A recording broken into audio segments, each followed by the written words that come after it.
Ready?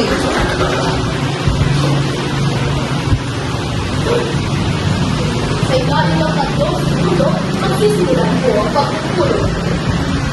Tatlo, dalawa, isa. Magandang umaga, kababayan ng Santo Tomas!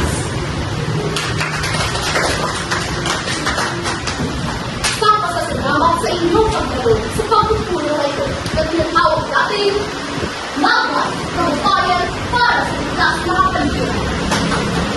Bago ang lahat, nais ko na kayong tanungin. Handa na ba kayo? Kung gayon, bigyan natin may masigadong palakpakan ang gobernador ng Santo Tomas, Paul De Castro!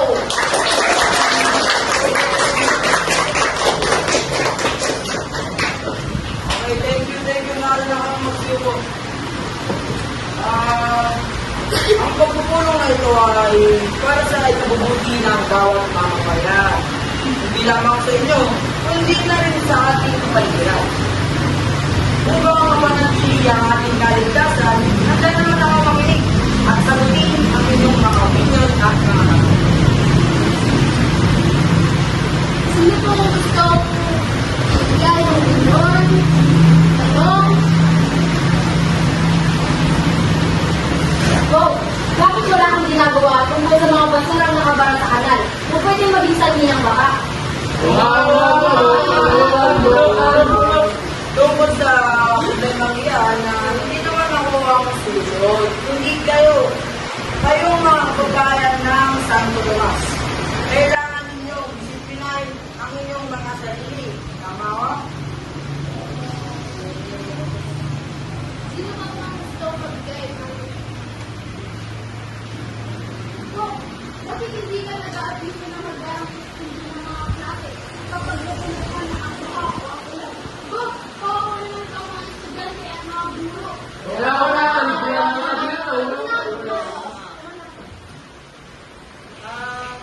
Teleponong yan, kasama ako naman ang mag-monitor ng weather at nag-study ko ng mga klase kapag talagang apektado ng bago ang kanilang eskwelahan. Naintindihan ba?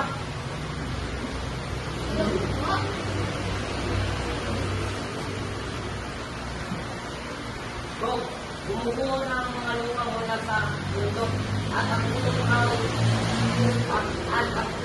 na pagbabatik na.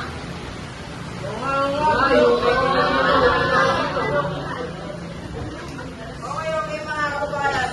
Katulad ng sinabi ng ating si maaari bang unang tayo kumalma, ha? Tungkol sa pagbuo ng lupa malapit sa bundok ng Santo Tomas, wala pa naman akong naisip na lunod. Ngunit, kailangan ko lang kahit kaunting panahon, ha? Para makaisip ng solusyon sa problemang ito. Tama ko? Okay. At sa mga unang pangalaman na sinasabi niyong mababawasan ay magpapalagaan pa ko ng isang programa na kung saan magtatanim tayo na mga puno na pwedeng maitanim kung saan. Kaya natin itong tawagin land tree program. At pag-position yung mga kababayan dahil sa problemang nangyayari sa Santo Tomas. Tama ko? Go! Madami nang nanganakawan dito sa baryong ito. Madami nang naloloban. Lalabas ka lang, yung wallet mo mawawala na. Oo! Nagkakanta na tayo ng namin na Santo Tomas. Ang tagal-tagal mo na nakupudan, wala ka pang ginagawa.